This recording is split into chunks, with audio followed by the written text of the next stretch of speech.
Wondering where that breakout star would get drafted if you drafted today? Well, why don't we look at the people who actually are drafting today to come up with the answers? We'll be looking at some in-season underdog drafts with Brendan Tuma here on the RotoWire Fantasy Baseball Podcast.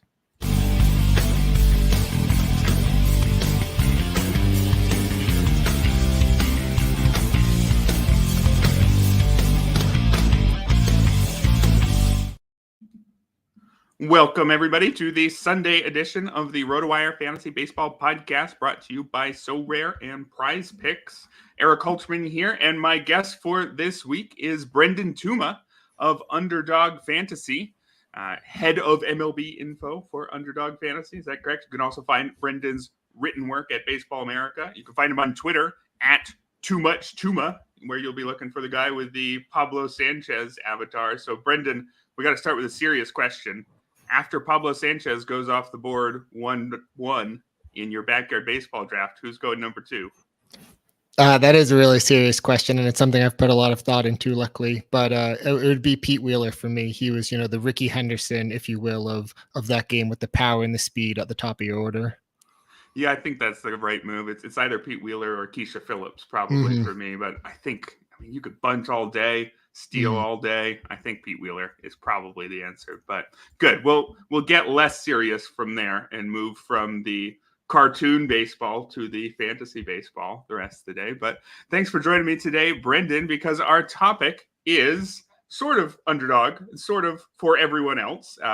The goal today is to use the in-season drafts at Underdog as a way of evaluating where does the broader fantasy market actually stand on some of these buzzy names, because, hey, we can look at people who are actually making the decision in a draft room today. Just how high do you want Paul Skenes? Well, guess what? We don't have to speculate. There are plenty of in-season drafts going on. So hopefully we are going to come up with an episode here who's useful for you if you're playing some underdog drafts. And even if you aren't, hopefully this can serve as a sort of trade market episode. Do you think that's going to work? Do you think my goals are achievable here? Absolutely. I think one of the things that I enjoy about the in-season drafts are it does get you thinking about the wider player pool and possibly someone who could even be available in one of your season-long leagues to pick up in free agency. So, I think this is going to work perfectly. All right, we will get to that in a minute, but as always, we're going to start with some of the headlines. Some of the biggest headlines today are call-up related, starting with Hurston Waldrep, who got the call for Atlanta, and he is pitching as we speak, or in fact, he is no longer pitching as we speak, because just a couple minutes ago, he got knocked out of the game. His initial line in his MLB debut, it looks like it's going to settle at 3 2/3 innings, 4 hits, 4 walks, 1 strikeout, 7 earned runs allowed. So not exactly the pristine debut for Hurston Waldrep, which means I guess the prices will be kept down in an NFBC league, since he wasn't on the roster till today. Might not be able to pick him up tonight. But are your expectations for Hurston Waldrep still fairly high? I guess, were they high to begin with? And are they still high despite this poor debut? Yeah, it's kind of funny. We're getting that second wave of pitching prospects now, where some of the if the pitching prospect wasn't good enough to make the opening day roster, they've been in the minor leagues for a couple months. And last year, it felt like all the ones who came up were really good right away and justified big bids in Fab. But so far, this Cade Povich earlier this week, now Waldrep. I think that's going to keep expectations low for Drew Thorpe, who is coming up this week but might not be available in every league. But just this idea that some of these impact prospects, or guys who we thought we were going to be impact prospects, haven't quite paid off so far in redraft. Yeah, we've got a comment here in the chat that maybe we should be picking up AJ Smith-Shawver now after this poor start. Smith-Shawver, though, is dealing with a grade 2 oblique strain, so he is not an option for the near-term future. But it's a comment worth bringing up because Waldrop's interesting in and of himself, but one of the main reasons he's interesting is if you start every 5 days in Atlanta, one of the better teams in the league, should have a lot of wins, should be a good spot. I guess the park isn't great, but there were a lot of people interested in just whoever ends up as Atlanta's fifth starter, whether it's Smith-Shawver, whether it's Waldrep. Does that have enough appeal to you that you would be picking him up anywhere? I guess maybe, is he the kind of guy where if you can pick him up to the bench and you don't need a starter this week, you love him? And if you need a starter this week, probably look elsewhere? Yeah, probably look elsewhere for this week, but it could be a situation where if you do have a bench spot to play with and want to speculate, the key is I would want him for cheap. Definitely, especially after today's start, the fact that the bidding won't be too high. Yeah, definitely. There was a chance that he could be the latest triple-digit fab bid starting pitcher, but I kind of doubt it. If you're getting knocked around like this, he only had one AAA start too, did Waldrep, and he wasn't dominant at the AA level either. In 9 starts, 2.92 ERA, but a 1.40 WHIP, just a 22% strikeout rate. Definitely plenty of prospect pedigree, but if it turns out that he's just not ready yet, that would hardly be a shocker. We've got another debut today, Adael Amador, second baseman for the Rockies. And he is another one who's interesting for the role that he is going to fill, right? Anybody who has the chance to play every day for the Rockies with half your games coming at Coors Field is interesting. You just have to be good enough to keep that job to be interesting in deeper leagues. Amador is a fairly interesting prospect, although there's probably some doubts as to whether or not he's going to be usable even in deeper fantasy leagues right away. Where do you stand on Amador? Is he a priority add for you this weekend? Yeah, he's an interesting one just because it prospects move so quickly now that it's hard to be surprised at, when guys are getting called up to the majors, but this one still managed to surprise a lot of people. I think partially because just of how poor of a start he got off to this season, but then when he picked it up, he got really hot. It wasn't, he came all the way back all at once. And it kind of feels like the Rockies are trying to ride that momentum, that let's bring him up while he's hot to see possibly, if nothing else, like what else he needs to work on. And this could kind of be, just a bit of an exposure for him. And so in that case, that also makes it risky though, that it might not be for the full season. Now, if he hits it, it will be. So, but I think the fact that just that he's so young and rookie hitters have had such a tough time adjusting to the majors this year that I'm a little bit skeptical about his year one impact potential. And therefore, again, it's a situation where it's just got to be cheap if you're doing it at all. What if I told you that his career major league batting average is 500? Is that going to change your opinion? Midway through his first game, he has 1 hit. So congrats, Adael. Are you now bidding half your budget or no? We all know we shouldn't react to the Sunday tax, but we all do a little bit at times. Yeah. So interesting to see where this goes for Amador. You mentioned his hot streak. It was well timed with Brendan Rodgers' hamstring strain, although I guess given that it's Brendan Rodgers, most hot streaks are going to be somewhat near a Brendan Rodgers injury, unfortunately. But Amador, if he plays well over these few weeks, like you said, if he's hitting well when Rodgers gets healthy, I don't know why they would send him down. So it's somebody to add and see where it goes. Definitely some potential. If you make a lot of contact and you play in Coors Field, you could hit for a high average, even if you're not quite ready with the rest of your game yet, like Amador might be. Elsewhere in debut-related news, we found out Drew Thorpe is going to get the call, as you mentioned, for the White Sox. He's expected to debut this Tuesday. So in leagues where you can stash pitchers while they're still in the minors, go get Drew Thorpe. I would think this is a pretty high potential pitching prospect we're talking about, and someone who's going to show up next week. And hey, with the White Sox, who's ever going to take his job, right? This is, it's a bad spot from the perspective of getting wins, but it's a great spot from a perspective of keeping your job. How interested should we be in Drew Thorpe in leagues where we can pick him up this weekend?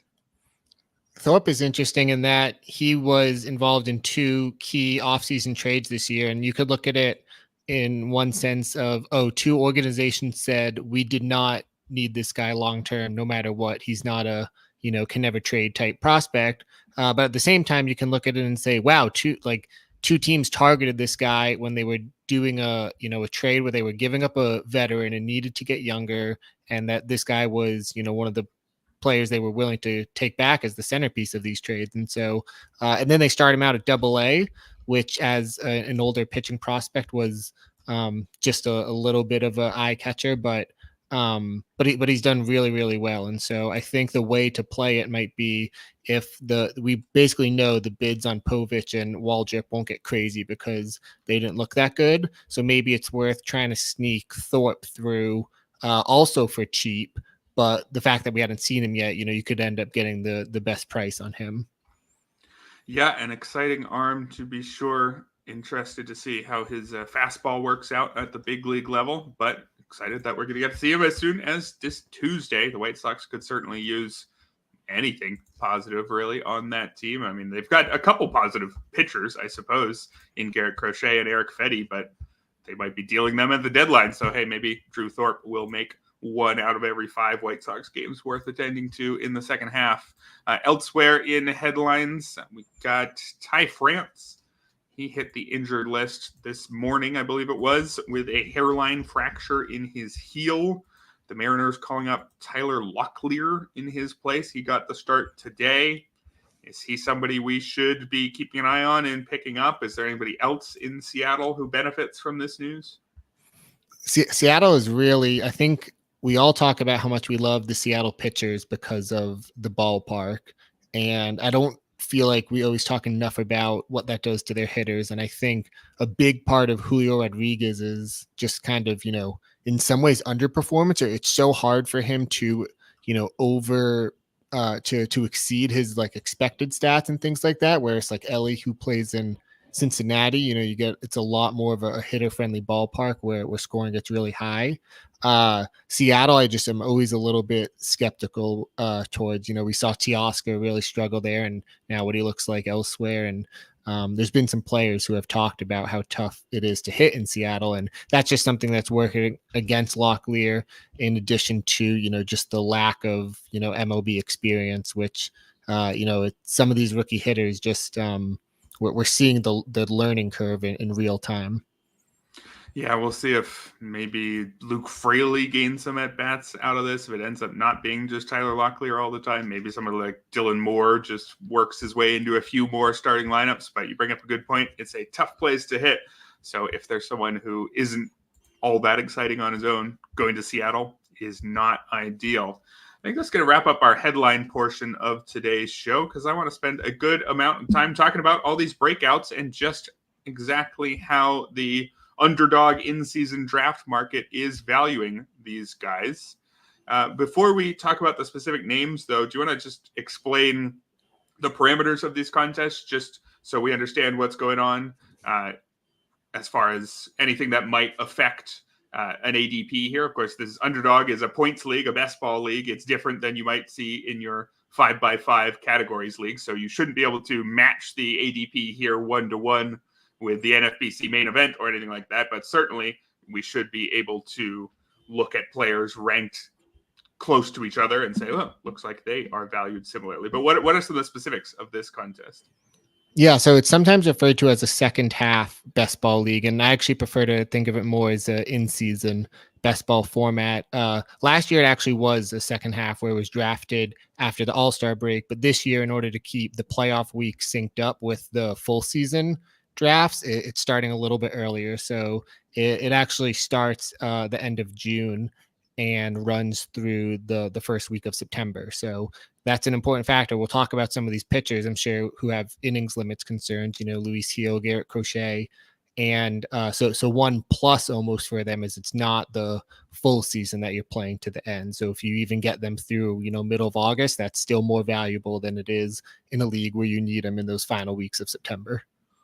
So essentially, this is a draft for July and August with a little bit of June and a little bit of September. So not quite a full season, but basically for our purposes. And like you said, the contest doesn't start until late June. So anyone who has a very short-term injury, that won't show up in this ADP probably. Has this contest been open for a while? Are we going to be looking at an ADP that also has drafts from back in early April and that sort of thing? I'm trying to remember the exact week it opened. I want to say it was at the very beginning of May or maybe the very end of April. So it's probably, I would say at least it's been open at least a month with drafts going on. Just good to get a sense for what sort of data is going into the numbers that we're talking about today. We will get into the specific players who are rising way up the draft board, like, for example, just how high is Paul Skenes, right after this message from So Rare. Have you ever dreamed of stepping into the shoes of a general manager? Welcome to So Rare MLB, a groundbreaking fantasy baseball game where you call the shots. Take charge and make your managerial mark by collecting officially licensed digital player cards of your favorite MLB stars. These aren't just any cards. They're your ticket to compete for over $1 million in total cash rewards and other amazing prizes. Imagine winning VIP trips to the MLB All-Star Game 2024 or getting your hands on signed merchandise from top MLB players. Here's how it works. Use your cards to set your lineup each game week. Real-world plays like hits, strikeouts, and homers will power your team's performance. Climb the leaderboards and snag weekly wins, from cash prizes to more cards and unforgettable experiences. But there's more. Build an iconic collection of teams and players to unlock gameplay bonuses and exclusive rewards. The rarer the card, the higher your score, and the bigger your edge in competitions. And when you're ready to trade, the So Rare Marketplace offers a vibrant community of managers. Engage in live auctions, make instant buys, or trade cards peer-to-peer. Starting is absolutely free. Draft your first team of common cards today and feel the thrill of competition as you climb the ranks to baseball mastery. What are you waiting for? Join So Rare MLB today. Transform your passion for baseball into a quest for glory and get rewarded for your baseball savvy. Sign up today with a link in the description and get 50% off your first pro cards, up to $50. It's your passion rewarded. Back here on the Sunday edition of the RotoWire Fantasy Baseball Podcast with my guest Brendan Tuma of Underdog Fantasy. And we are on to the main topic of the day, which is using the in-season ADP on Underdog to figure out just how highly the broader fantasy market is valuing some of the most exciting breakouts of the season. And I think we have to start with Paul Skenes, who during draft season, in a standard redraft league, you would have taken him, mid to late rounds, and you weren't sure exactly what you were going to get or when you were going to get it. Right now, Paul Skenes is the 5th pitcher off the board in Underdog in-season drafts. And maybe there's a little bit of hype here, but again, the purpose that we're talking about today is to look at how the broader market is viewing these players. So if you're someone who has Paul Skenes and you thought, wow, 5 is a little bit rich, maybe this is a sign to sell high. But how does Paul Skenes SP5 sound to you? I think to most people it'll be too expensive for at when you first see it. I think one reason that I made me at least consider the possibility of drafting him there was his steamer projection is incredible for the rest of season. And I think in one league I was looking at, my home league, which isn't the exact same scoring, but I think he came out as SP3 for rest of season by steamer. And so from that sense, it's doable. And I think something else we're seeing in baseball right now is some of the best pitchers in the league are, it's happening really fast. Skubal and Reagans and Crochet and Houck. And when we're seeing this, dominance right now, it seems to be sticking, at least in the short term. And so I think, it's like you described it. It's a bet on, July and August, and Skenes is rolling right now. And so I could definitely see it paying off. It's probably, too rich for me, but there's definitely paths to it happening. Yeah, Skenes as SP5 on Underdog. The top 5 in these drafts, just for anybody curious, is Tyler Glasnow, Zach Wheeler, Tarek Skubal, Corbin Burns, and Paul Skenes. So theoretically, this means a Paul Skenes for Corbin Burns trade or a Paul Skenes for Yoshinobu Yamamoto trade. That's the SP6 here. Theoretically, if you're sitting on Skenes and we're trading him for another pitcher, that would be the type of pitcher you can expect. I don't know if you're actually going to get that, though. Maybe Luis Castillo, the 7th pitcher here. I'm not sure exactly what circumstances you'd be trading Paul Skenes for another starting pitcher. I guess it would just be somebody else wishes they drafted him and they didn't like him enough back in draft season. But would you take all of the pitchers around him for Paul Skenes? Do you think that this is a little bit inflated?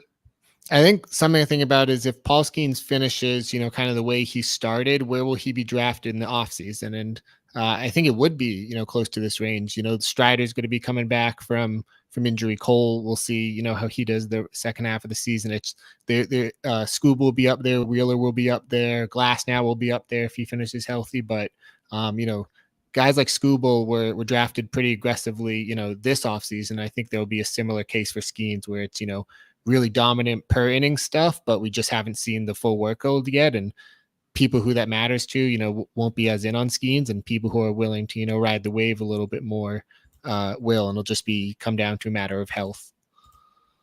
Yeah, and that's just inside the top 30 for Skenes, just looking at some of the hitters going in that range. Obviously, the exact balance between pitchers and hitters is going to change between formats, but we're talking Rafael Devers, Ozzie Albies, Trey Turner, since he's out right now, Christian Yelich are some of the hitters going in that range. If you're looking to move Skenes for a hitter, those are the type of hitters you can get. You could be asking for Ozzie Albies if you're trying to sell your Paul Skenes. That sound about right? Rafael Devers, those are elite talents. And I think those are trades that could make some sense, right? It's a lot easier to envision a scenario where you have too much pitching because, hey, guess what? You drafted Paul Skenes and you've got a SP1 as your SP6. Guess what? You have too much pitching now. I think that Albies, Devers, Turner, that sounds like players you could genuinely ask for. I think most people would take the hitter because a lot of the conversation I'm hearing are people are seeking more offense. Like a lot of people feel, comfortable enough with their pitching. There's been enough pitching available on the waiver wire this season, whereas hitting, reliable every day, star hitters are tougher to come by this year. Let's look at another breakout pitcher in the top 10. Shota Imanaga is the 8th starting pitcher on underdog drafts. And I wonder if here the fact that these drafts opened in early May is maybe more relevant. I wonder if you started today, if Imanaga would be a few spots below that. But just getting a sense for how much his start has excited the broader pool of fantasy players. Looks like if you were trying to deal Shota Imanaga, you might be able to get another top 10 starting pitcher. Again, I don't know about anymore because he's had a couple bad starts. I bet if you looked at just the last week or two of underdog drafts, he slips a little bit. But this seems like a sell high to me and one who you probably should have sold 2 weeks ago while he was actually seen as the 8th starting pitcher. Yeah, I think one of the aspects of drafting best ball is, being in on players at certain prices. So what happens for, during the off season is, the contest is open for, a month or multiple months, however long it takes to fill up, and the ADP changes for every draft. So you might be interested in a player at one price, but then the more he goes up, the more hype builds. You can say to yourself, either I've already drafted enough of this player, or I'm just not interested in this price. And I think that's kind of where, a lot of people who, if you did get, Shota in the off season at a much better price, you might say to yourself, like, I don't need to necessarily chase this up. And then, and if you already missed out on Shota, you might be uncomfortable chasing it that high as well. So I think that one interesting aspect about the underdog drafts that I've been employing in the admin drafts that they set up for employees to use is there's just a lot of good starting pitchers available middle and late, and that kind of makes me hesitant to take any of the top ones. So it's more of a a macro level idea of team building versus anything against Shota and what he's done so far. Yeah, so if you were to trade away Shota in a non-underdog league, unless you've somehow hacked things to be able to trade things in an underdog league, in which case I'd love to hear how that happens. But if you were to trade Shota for a hitter, the hitters going around him in underdog drafts are the likes of Vlad Jr., Randy Rosarena, Brian Reynolds, Francisco Lindor, Anthony Volpe, Christian Walker, Brandon Nimmo, Jazz Chisholm. Do you think you're taking the hitters over Imanaga there? Do you think that Imanaga has risen into a price where the sell high is going to get you an excellent bat? Or do you actually think that seems pretty fair? He's controversial enough for other reasons, but I think Vlad was the name that stood out to me that you said there. But I think any conversations about him open up a whole nother can of worms. So I think most of the others, though, I would prefer taking Imanaga there. Okay. Especially in redraft trade leagues. Some of those hitters just haven't fully separated themselves this year, like a Rosarena or Brian Reynolds. Yeah, that's a fair point. So if you maybe could get someone like Vlad, probably a little bit too late given the way that he has improved over the course of the season. Let's take a look at a few more pitchers. Ranger Suarez, he's the SP12 I think these are all starting pitchers, right? I don't have to worry about subtracting relievers. You don't draft relievers on Underdog. They don't get you enough points. So the 12th starting pitcher, Ranger Suarez, right between Chris Sale and Aaron Nola. I don't think that I would value Ranger Suarez quite that highly. Is there some quirk of underdraft where a pitcher like Ranger Suarez would get, would go higher? Typically a ground ball pitcher who doesn't strike out a lot of players, although of course this year Ranger Suarez does strike guys out. So do you think that the fact that he is, again, SP 12 in a 15-team league, that means he's somebody's ace. In a 12-team league, he's somebody's ace as well. And that's kind of player he's being valued at. Is that just people way inflating him after this hot streak? Or is this, like I said, an underdog thing? Or is this maybe legit for reasons that I'm not quite taking into account?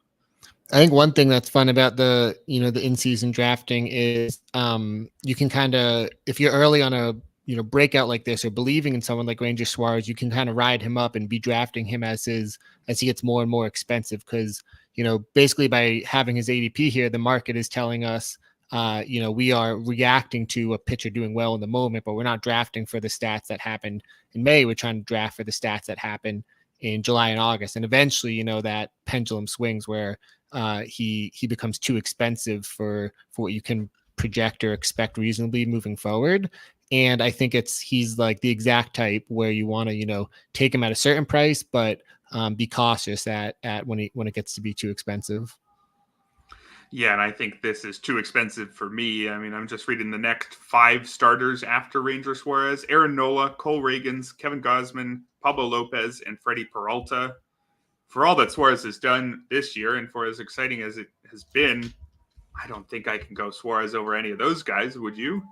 This sounds way easier than it is, but I think the thought process should be more to find the next Suarez of middle to late round pitchers and constantly be chasing that, and then ride those to the front end of drafts and supplement them with reliable aces around them. Yeah, and I just don't know if Suarez counts as that reliable ace just yet.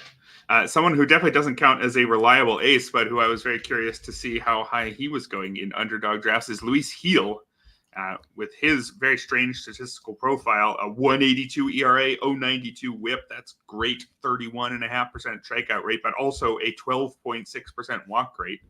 And, not very much of a track record here. He had all of 7 major league starts prior to Tommy John surgery earlier in his career, and was a prospect, but not an elite one. So just how much is the underdog drafting community buying into Luis Gil? SP 19. That's pretty good. That's a solid second starter in pretty much any format, right in between Logan Gilbert and Max Fried, just ahead of Logan Webb and George Kirby. I think that I would say that this seems a little pricey for Gil for me, given that the workload concerns will pop up. The walks I'm still worried about. But this shows just how excited the broader market can get about 2 months of really dominant performance. This looks peak Blake Snell-like, statistically at least. So maybe am I too slow to react to Luis Gil and just inside the top 20? Does that actually seem more legitimate than I'm giving it credit for? I think the way I find myself drafting most often on underdog is again, just really hitting the middle to late starting pitching group. And that's just how I find that I like my teams best when I do that. So I'm always going to have an aversion to the early round pitches, but I still like mixing them in every now and then, just so, you have like a little bit of them in your drafts. And the one case that'll give Gil as someone who you might not want to be out on completely, even at that elevated price, which does seem high, is for best ball, you really want spike week outcomes. You really want, an 8 inning, 14 strikeout, no run start, which I think was Gil's line earlier this year, is just so much more valuable than even if you had let up, a couple runs, a few less strikeouts, a little bit lower of a strikeout rate overall. And so for starting pitchers, I do think, some of these arms like a Taj Bradley or Hunter Brown, who might be really volatile, that's not at the right price. That's not a bad thing, because if you get those spike week outcomes in the most important weeks during the playoffs, it just becomes really, really valuable. So does that mean, based on that strategy, you would take Heel over the likes of Max Fried, Logan Webb, George Kirby, who are going right after them in an underdog league? I would imagine you're probably not elsewhere, but would you here? No, I would still be doing that less often than I would take all those guys. And I'm not sure if Joe Ryan was in that list, but he's one who is just seems to be going, at a really affordable price. Who's often the first pitcher that I will take. Yeah, I want to get to Joe Ryan in just a sec. There's a number of interesting starters in the 20s. Back to back, there's a funny pairing here to me. Jared Jones, who is this exciting rookie with tons of strikeouts. Not sure about, I guess, his long-term future, although at this point we're pretty excited about Jared Jones. Maybe the worries a little bit about work rate or workload late in the season, but he is the guy who burst onto the scene with a very exciting performance. He is the 24th starting pitcher, which strikes me as somewhat fair. The 25th starting pitcher, Seth Lugo, kind of the opposite, a very boring veteran who is not a high strikeout guy, but who has had an excellent ERA so far this season, 2.13 to go along with a 1.02 whip. It's an interesting neighborhood of pitchers. They're right after those guys like Fried, Webb, Kirby, Zach Gallen's in there, Framber Valdez right after that pair. So if you're going for a trade, if you're trying to acquire a Jared Jones or a Seth Lugo, it seems a little crazy to me that they would be back-to-back. I would have thought that Jared Jones would be a good deal higher. Would you buy into that? Does that make maybe Seth Lugo an obvious sell high? Just people are overdrafting him based on his ERA? Or is there something else going on here?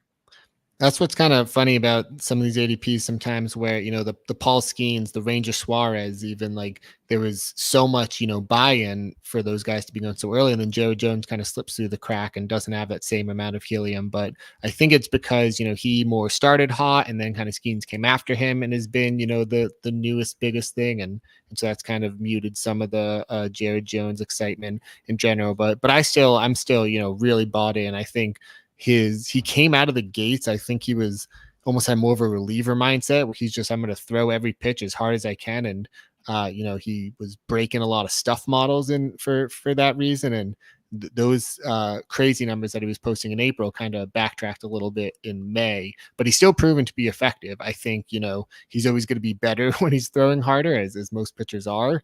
And so I do think, the expectations shouldn't be too high for him. I wouldn't only evaluate him based off what he did in April, but I do really like how if this has kind of been his step back, it was a gentle step back, and he's still proving to have that single start upside as well, which, as we discussed, is really valuable in best ball.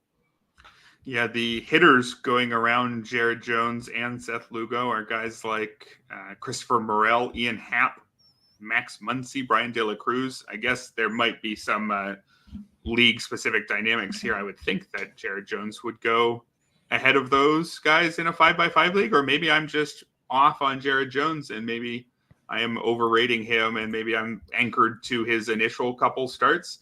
It's a surprise to me, I think, to see him back-to-back with Lugo.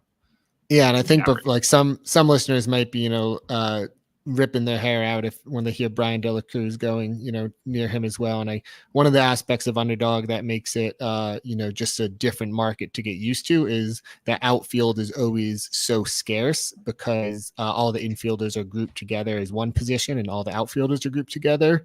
And there's just a bit of a natural imbalance there that makes all the outfielders get pushed up a little bit in underdog drafts. True. So maybe we shouldn't use a direct one-to-one between a pitcher and an outfield on this list as evidence for a trade you might be able to make elsewhere. Maybe we should be comparing more within the positions. Jared Jones and Seth Lugo, I mentioned, were 24 and 25. Joe Ryan, who you said you liked, he's only pitcher 28 here. And Jack Flaherty is pitcher 29. Flaherty, to me, if you could get him there and if his back issues turn out to be not a problem. If you look at Jack Flaherty's underlying numbers and some of the ERA estimators say he's been top 5 pitcher in the league this season, but his ERA has lagged behind that. 3.22 ERA is still very good, but a 2.27 SIERA. this to me looks like an interesting potential buy low if this reflects how Jack Flaherty is viewed in the broader market. I mean, I'm looking at Jack Flaherty's performance this season and saying, yeah, and it's Jack Flaherty. He's a guy we've seen be elite before, and he looks elite now. I'm in. And if I only have to pay for him like he's SP 28 in some leagues, that would be a trade I'd be looking to make. Yeah, and I think some of the way to play the in-season stuff is to kind of ride when it's working. And right now, I think, it wouldn't surprise anyone if in future years Flaherty has, some more or any pitcher, has health issues and loses some velocity. And so I think you're buying in for such a short time with the in-season draft. You're just saying, like you said, it's like 2.5 months or a total of, I think it came out to like 2.5 months total. And so last year, I remember, especially, the closer you get to the contest starting, which in this case is June 24th, I think it is, if there is a pitcher who is just starting to get on a roll, I think it's a great time to hop in and ride that. The best example I can give from last year is Freddie Peralta, who at the time that this contest was starting up was just starting to get rolling, and he ended up finishing very strong, and you got him at a good price. Couple other pitchers I want to hit on before we move over to the hitting side. Looks like two guys are now tied for the 31st starting pitcher, Garrett Crochet and Tanner Houck, two breakouts from early this season. Houck with an excellent ERA that he's kept up all year, really. He is at... His ERA is 1.91 for the season to go along with an 0.92 whip, yet that has still kept him as pitcher 31. He's not moving up into the SP1 or 2 range. And Garrett Crochet has had elite underlying numbers throughout the year, but had a little bit of a higher ERA early in the season. He, though, is down to 3.33. So two of this year's breakouts who are also going at a rather affordable point in these drafts, right after, Grayson Rodriguez is the 30th starter. Blake Snell, number 33, Sonny Gray, 34. So they're in that range. So maybe elite SP3s in a 15-team mixed league. That's how Garrett Crochet and Tanner Houck are viewed. Does that strike you as right, or do you think that they feel like they could be even higher? Yeah, so part of the reason that when we were talking about Shota and Ranger Suarez, that I was saying I was willing to wait on those guys is because of the Joe Ryan price, because of this Tanner Houck price. Garrett Crochet is someone I like as well, but Houck in particular he leads baseball in Fangraphs version of WAR for starting pitchers, which is just, that in itself, to say I think you said he was SP32, that in itself should be enough of a selling point that there's just an imbalance of what his, draft costs should be. And he for me has just reached the point where I really trust it to last for the whole season. I think, there was some natural skepticism early on. How good can he be? And then can he hold it? And I think now that we're 2 months into the season and the sample size is growing, and, all the reasons that you hear when you hear, people who know a lot about pitching discuss what changed for him, it all makes a lot of sense. And so yeah, he as your first or second starting pitcher in an underdog draft is the way that I like to build it. Two more pitchers I wanted to mention briefly before we move over to the hitting side. These are two pitchers that have done some interesting things this year, but who are not going very early in underdog drafts. Cristopher Sanchez, he is merely the 65th pitcher off the board. And then there was a question about Reese Olson. Reese Olson looks like he is the 73rd pitcher off the board. Both pitchers having pretty decent seasons in the early going, but aren't necessarily getting a whole lot of respect in the underdog drafts. So A, that means probably interesting sleepers if you happen to be doing one of these drafts, but B, that also might mean that you could get them in a trade in other leagues more cheaply than I would have expected.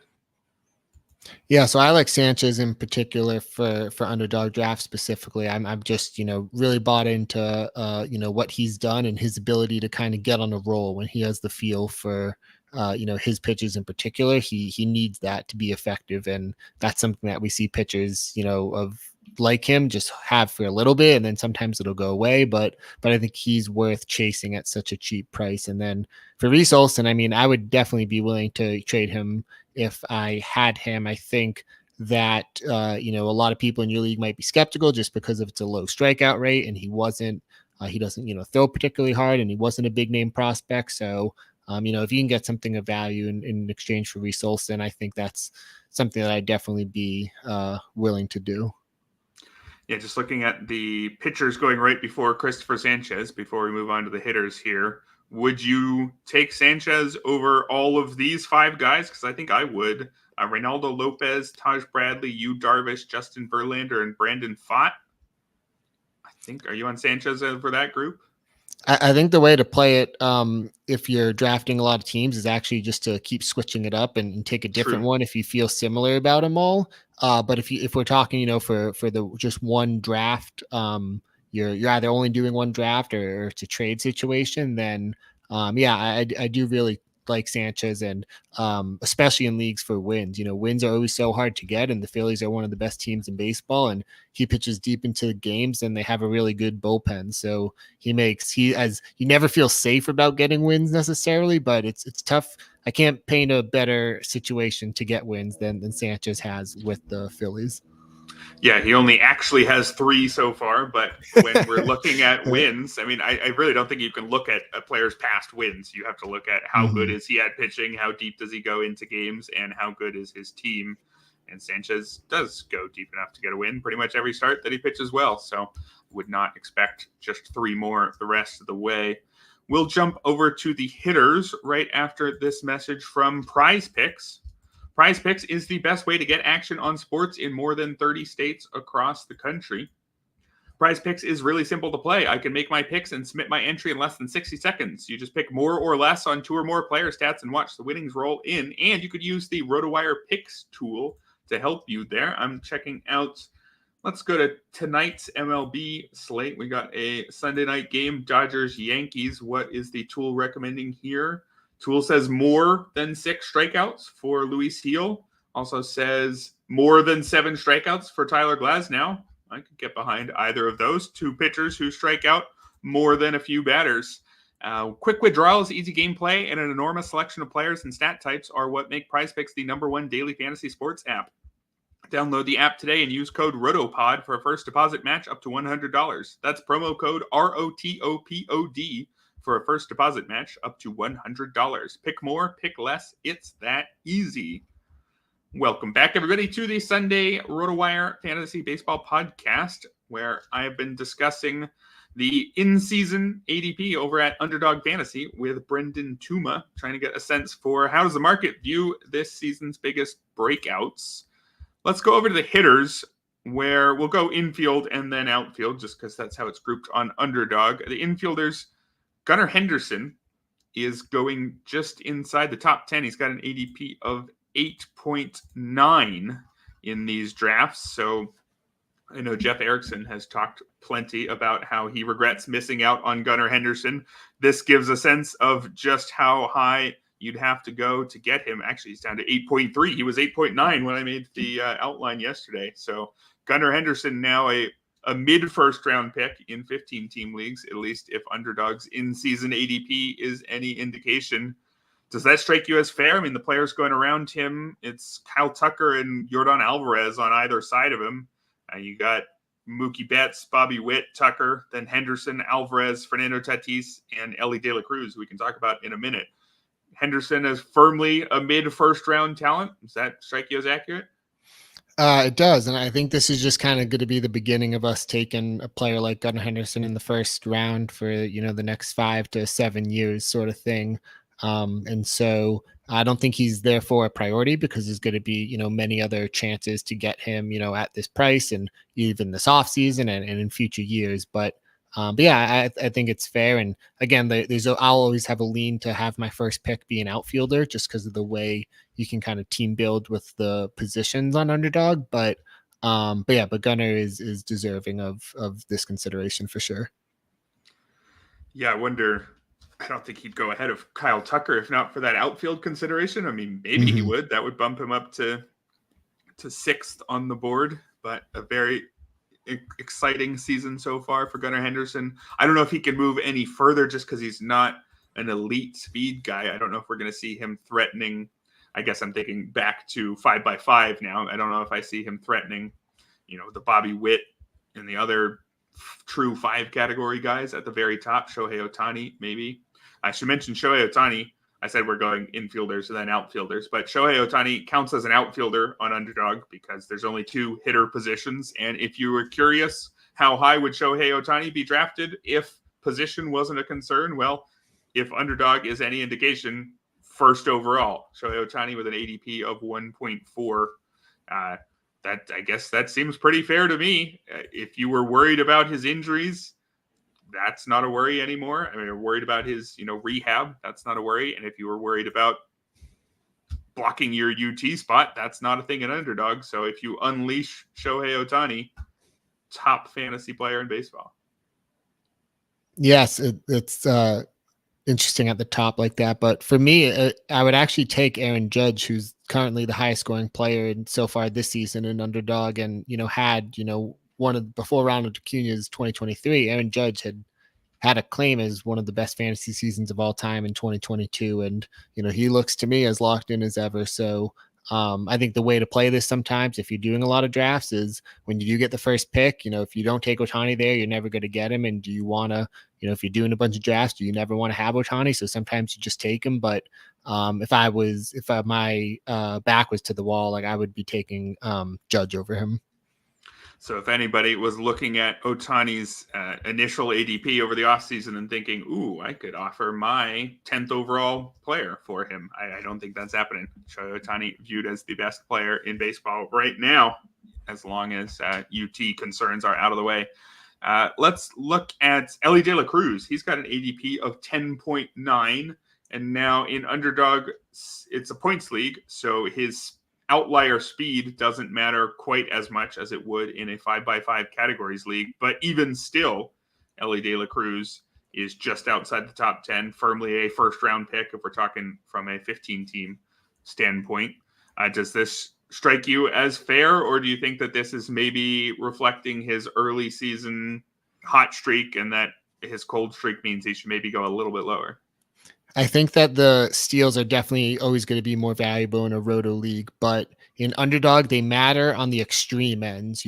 When we're talking 20 versus 10, that matters, much more in roto than it does in Underdog. But in Underdog, it's still, 70 versus 25. That's a big difference. And so if Ellie's going to steal that many bases, that alone kind of gives him his floor, and then anything he does, with the bat is kind of the ceiling, is the way that I look at it. And so I think that, and again, his ballpark is just so advantageous, and it seems, and I might be remembering this more from last year, but it just seems that, these high scoring games in the middle of the summer get out of control, and it's a little bit of a Coors effect if you're stacking, Cincinnati home games, and kind of trying to play the schedule that way. And so I think that also is another point in his, ceiling outcome. And I think the last part of it is if he does go crazy hot and it happens to be in the finals and you have him in the finals, like we saw in April, how valuable he was when he started really hot. It looked like he was breaking fantasy for a minute there. And all you need is for that to happen during the 2 weeks when you have him, and that those 2 weeks happen to be the finals where all the money is. Yeah, it definitely makes sense that Elly would be particularly attractive in best ball, but he's going right in front of Freddie Freeman, who is the opposite sort of player in the first round, just the epitome of a boring veteran, at least by first rounder. I mean, how boring can you be as a first round talent? Well, you can be, I guess, Freddie Freeman level is basically the answer. Hits for a lot of average, hits for a lot of power, but is older, not a lot of upside left, and not going to run a ton, even if he runs more than you think for a first baseman. So if you are in a standard 5x5 league and you are sitting on Elly De La Cruz, somebody offers you Freddie Freeman as the challenge trade, or as here's the boring low variance option for the exciting high variance option, who are you taking? I think 9 times out of 10, I'll take, the safer, play with the more track record. I just think Elly might be so unique, and he's still so young. And the things that he struggles at, I think are you can get a little bit better, just with your strikeout and walk rates as you age. And he's still so young. I just, if he hits, he's going to break fantasy. And, that's just a ceiling that Freddie Freeman doesn't have. And so I think the lesson that I took from April Elly was just to always consider him. Don't ever be fully out again, because if he ever did that for, a full season, it would be, very, very valuable to your fantasy teams. Yeah, no doubt. The next infielder I want to talk about here is only an infielder on Underdog, where catcher isn't a position, but William Contreras is going 32nd overall in a format where we don't care that he's a catcher. And that is just amazing to me. And I think that deserves some attention here. William Contreras right ahead of Jose Altuve, if they played, again, the same position, infield. He's right ahead of Austin Riley, Pete Alonso, right behind Trey Turner and Ozzie Albies and Rafael Devers. And again, as an infielder, this just tells me that in leagues where he's a catcher, his trade value would be insane. Does this seem accurate to you? Do you think there's some factor of people forgetting that he's not a catcher on Underdog that's making him go this high? Or do you think that legitimately William Contreras, stats alone, no positional adjustment, is the 32nd best fantasy option in baseball? I think we all get things wrong all the time, every year, and that's important to remember. But William, for me, was someone who just was one of my favorite players this offseason, and took him, a lot in Underdog, and I, have him in dynasty leagues and took him in redraft leagues so I have such an attachment towards him. And when I first saw his price in this contest, I thought that's just, you can't, I'm just going to be happy with all the William that I've already, been exposed to so far. And then I started just looking at, a little bit more of the numbers, the projections, the stats to date, a little bit of a gut feel. And I came away thinking that it's actually a kind of a fair price. He's in the Underdog best ball leagues right now. He's been the 11th most valuable. He has the 11th most points so far this season. And today, when we're recording, June 9th was his first day off this entire season. Yeah. And he always hits first or second. And so when you just stop thinking about him as a catcher and you just start thinking about him as a player who hits first or second every single day in a really good lineup, it just kind of shifts the way you think about him. And he just really racks up, plate appearances, runs, RBIs, walks, all things that make a big difference for the format scoring. Speaking of catchers who don't get any boost from catcher eligibility, David Fry, despite not counting as a catcher in this format, actually sneaks inside the top 200. It looks like he's now at 198. As an infielder, he's going right next to infielders Josh Bell and Jeimer Candelario. Do you think this is an overdraft, or is this actually a good sign for how we should be valuing David Fry, which is, again, a top 200 player, even when he doesn't count as a catcher? He's a great example of kind of that Ranger Suarez idea where I was talking about, where when Fry first started getting hot in May, there was probably an opportunity where he was going undrafted and you could use your last round pick on him. And then for, a little bit more time, you could use your second to last round pick on him. And I just don't think that he's someone to chase up the board this high. I think we are starting. I have Fry in a league and I've loved him. It's been, an incredible run. And some of the projections that I've seen, the Bad X, does believe in this, rest of season, but that still doesn't make him, a must-have player or anything. It just makes him more another player to consider. And so if you're stacking Guardians is when I would most consider him, but otherwise, not a must-have at this point. And if this is a signal for how the broader fantasy public is viewing David Fry, I think this is a sign that he's probably an ideal sell high, I would think. Let's look at one other infielder inside the top 100. I was curious about Jordan Westburg, actually. He is going about pick 85. Someone who was decent enough last year and was a real prospect, but not one of the elite members of this Baltimore young infield.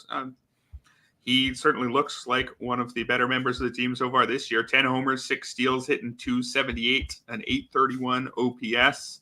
And again, according to the Underdog community, he's a top 100 player in baseball. So that gives you a sense for what you'd have to trade for to get Jordan Westburg, or what you might be able to get if you were looking to trade away. Jordan Westburg right in front of Bo Bichette, actually, among infielders on underdog drafts. Probably affected a little bit by Bo Bichette's slump at the start, or do you think that actually strikes you as pretty accurate and Jordan Westburg does deserve to be in the same range as Bichette, Paul Goldschmidt, Royce Lewis, hitters like that? Yeah, so I'm always going to be a Royce Lewis guy until I've just been beaten by the health issue where I can't take it anymore. But I'm always going to want to bet on Royce Lewis. But for Westburg, I think one way that, best ball drafts wind up playing out, differently than, a traditional redraft league would is once someone takes Gunnar Henderson, they might want to start stacking Orioles. And so that drafter might end up with Adley Rutschman as well, or Anthony Santander.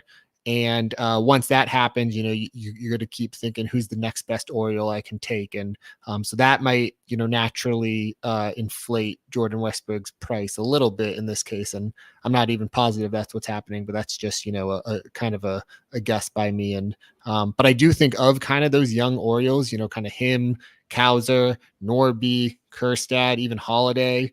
I think I would say, for the rest of the season, I believe in him the most. And so in that sense, I do think, I am bought into him that he's going to be an everyday guy for them rest of the year. Yeah, let's jump over to the outfield with Cowser, who you mentioned. He is going at pick 146 about here on Underdog. And you mentioned there's some inflation for outfielders based on the parameters over there. But just comparing Cowser among outfielders, the closest outfielders to him, TJ Friedel, George Springer, Masataka Yoshida, and Jorge Soler. So going around some proven talents and some players with not quite as long of a resume like TJ Friedel and Masataka Yoshida. Does that strike you as accurate for Cowser, or do you think is he maybe still overvalued based on that one series against the Red Sox in the early season and a potential sell high? What do you view about Colton Cowser at that price? I think, yeah, it's definitely time to pump the brakes on that. And I think that this is kind of the byproduct of him starting out cheap and then people chasing him up. And every time someone drafts, they want to take Cowser and they think, oh, it's only, a few picks ahead of ADP. And when that happens over and over, it just kind of, rises the cost to keep drafting that player. And so that's something to keep in mind as well, is you might be drafting against teams that got him at much better prices in the best ball playoff. So that's one part of something to keep in mind as well. And I think for him, the slump has been so severe.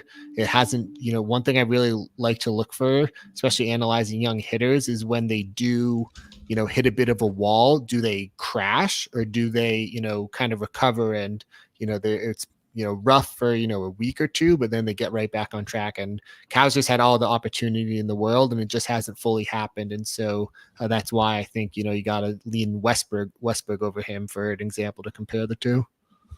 For sure. Another outfielder who got off to a good start, but has since slumped pretty hard is Jo Adell. So the fact that he is going at pick 129 in Underdog, I would imagine that's, again, a combination of the outfielder inflation and his early hot start. Would you be a sell high on Jo Adell if there's still a chance? It may be too late now, again, after him having a couple weeks slump. Or would you be still trying to sell high in another league? Or do you think there's enough there that you'd hold on and you're seeing the fact that he's drafted so high as evidence that people really do believe in Adell, and they should? Somebody mentioned at the top was that, best ball helps me be open to all sorts of different players at different prices. And, I try to fight the urge to take too many, hard stances, especially at the beginning of drafts. But I think that this is one where at this price for Jo Adell, for what we've seen from the past couple of weeks, knowing that people have chased him up this whole time, is one I'd be comfortable having 0% of him at this price. I think that car crash, it happened really hard for him, and just in terms of the analogy of what happens to rookie hitters when the league starts adjusting to them. Adell's has been really rough to the point where there could be playing time losses and things of that nature. Yeah, any mention of sell high is clearly 2 weeks too old or 2 weeks too late at this point. I didn't notice just how bad the batting average has gotten. He's down to 190 So scratch any comments about potentially selling high. That was a question for 2 weeks ago. At this point, I guess the question is just, are we totally out or not? Certainly would be totally out on him at that underdog price. How about a couple more veteran outfielders who are going fairly high? Again, we've got to remember the underdog outfielder inflation, but Jurickson Profar around ADP 71 and Taylor Ward at 72. I would imagine if the broader community is viewing Profar that highly, I would be trying to sell high on any Jurickson Profar I had, but Taylor Ward maybe looks like he might deserve to go there. I really like Taylor Ward at that price. It's a little bit rare to get outfielders at prices you feel really good about on underdog. And I find that the ones, I really like Derek Carty's, the Bad X. And when you plug underdog projections in using, or underdog scoring in using the Bad X projections, Taylor Ward comes out, as a huge value at this price. So I often, for that reason alone, just find myself, relying on Taylor Ward as part of, most of my draft strategies where I can get a really valuable position at potentially a really great price. And so, yeah, I would say that he's definitely been one of my favorites to take in the leagues that I've done. So Ward getting his respect, but even still, maybe not drafted highly enough. Even still could be a guy you could try to go out and acquire. We are nearing the end of the hour here, so don't have time for too many more players. I did want to get your thoughts on Mike Trout. He's going at an interesting spot here, 60th overall.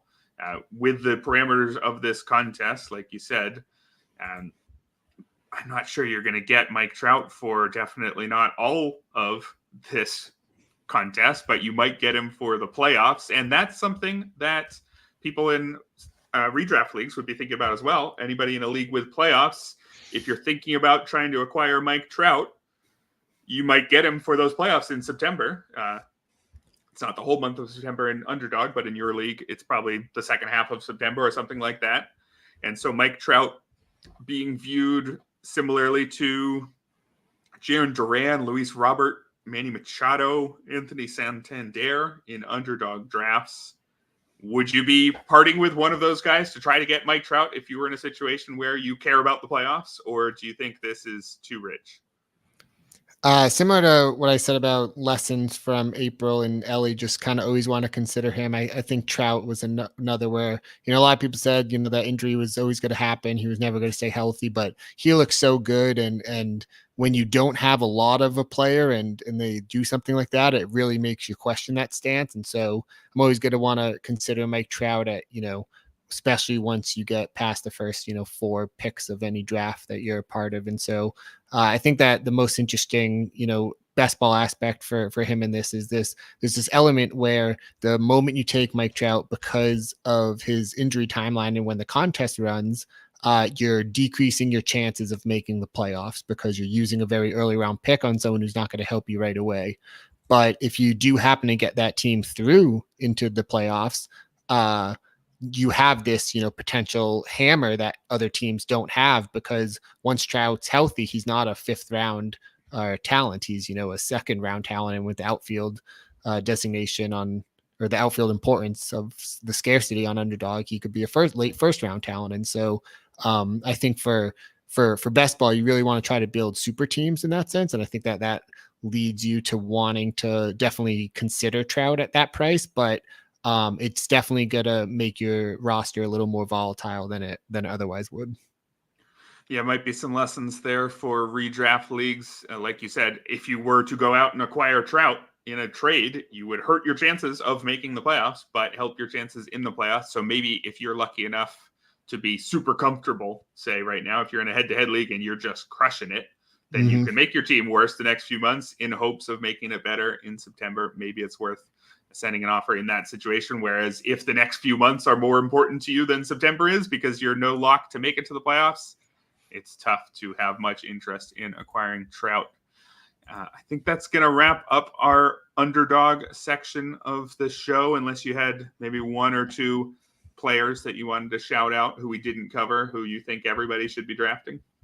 I think we covered all the a lot of the key names that we were looking to, and I think the only other thing I'd say about it is it's we spend so much time as an industry not so much time, but we have a lot of fun always in late April and early May. The idea of like, if we were to redraft the season right now, what would it look like, sort of thing. And I think that this is a way to kind of do that at a $10 price point where you don't have to manage your team in season, and there could be a really high payout if everything clicks right for your team. So I'm a biased because working for Underdog, but it really is one of my favorite formats to play fantasy, just kind of making those decisions in season over and over. Yeah, definitely recommend it. Great for a FOMO draft if you missed out on some of these players who are these buzzy names we've been talking about. And hey, if you're not, it's just great data out there to see how the broader public views some of these players. I want to talk to you real quick before we go about your experience in Tout Wars. You're a Tout Wars rookie this year in NL Only Tout Wars, the same league as me, where I was the rookie last year. I had a difficult start to the season last year. I think I was sitting around 11th for the first month or two and ended up a respectable 5th out of 12. You are doing the first part of that plan well, so I guess we assume you'll move from 11th up to 5th by the end of the year. What's your experience been like so far? I think first and foremost, I love playing different forms of fantasy. I think I love redraft roto, and that's the most popular form. But I think best ball is another great format to play. I think a lot of people like DFS and head-to-head leagues, and I think that NL only is I just love the concept of it because it's different, and it's a whole different ball game and strategies to consider. And the funniest part about the draft day, I think, for me, was I had a plan going in and I executed it very well, and then I immediately hated it. And Nice. I think that that's been definitely an adjustment learning curve, but it's also been a lot of fun as well. What was the plan that we know not to do next time? I think one thing that I said is I just didn't want to be locked out of anything. So I wanted to go in and get one elite hitter, one elite catcher, one elite starting pitcher, and one elite closer. And it didn't need to be the best guy at all those, designations, but I wanted at least one of all of them so that I never felt locked out during the auction. Because that's another unique element of NL Tout was the auction part of it, not doing a linear draft. And if you want, like some people can just say I'm going to get 3 superstars and then go scrubs the rest of the way, and kind of balancing that. I didn't want to feel locked out, which I think for just a general auction rule, I think is something that I still like subscribing to. But in this case, I think that I underestimated, how wonky people would get with their draft builds, and being aggressive against on like certain setup men and relievers, and so that was a really fun to kind of see that play out in real time during the draft. Yeah, we had the fun of Gray Albright deciding to punt starting pitching. Being Doug Dennis, who'd had success with that in the AL. And I believe both Doug and Gray are not having success with it this year. So we'll see how that plays out the rest of the year. But there really is something to all being in one room with a live auction and seeing somebody throw a curveball in the room like that, and having a room full of people who understood what was going on but still weren't sure how to handle it. It's a different type of fantasy experience that I think I'm very lucky that we both have gotten to experience that. Definitely, yeah. And to kind of put a bit of like a best ball spin on it is, I think it's the type of league where you want to try to kind of hit that home run outcome with a strategy, and really have a more or less a super team, and identifying different builds to consider, like you said, like Gray Albright's was something that I didn't consider going into the draft, but afterwards I thought like maybe there is a different sort of strategy to employ, and that's what makes fantasy fun, is thinking through those. For sure. Well, we got to go, and we got to go make our pickups for this Tout Wars NL League. We'll be fighting over whatever scraps are left, the 10 remaining hitters who are actually on a team. It's a different experience than the Underdog Best Ball. The best players left remaining on an NL only 12-team league. A little bit different than the best players remaining on Underdog. But hey, I think we love all parts of the player pool here. So I'm glad we get to participate in both of them. Thank you very much for being my guest today, Brendan. Where can people find you and your work? Yeah, so I'm on Twitter at Too Much Tuma, and I have a Substack that's just brennantuma.substack.com. It's free to read, and that's where I kind of just do most of my writing and kind of just experiment with different thoughts and ideas. And then I also every other week write for Baseball America on Tuesdays, so you can keep an eye out for that as well. Some good stuff in that Substack. I was just checking that out last night. Recommend people take a look. Thanks again, Brendan. Thank you, listeners. Thanks to our sponsors, So Rare and Prize Picks. And Jeff and Scott will be back tonight with a review of today's Fab.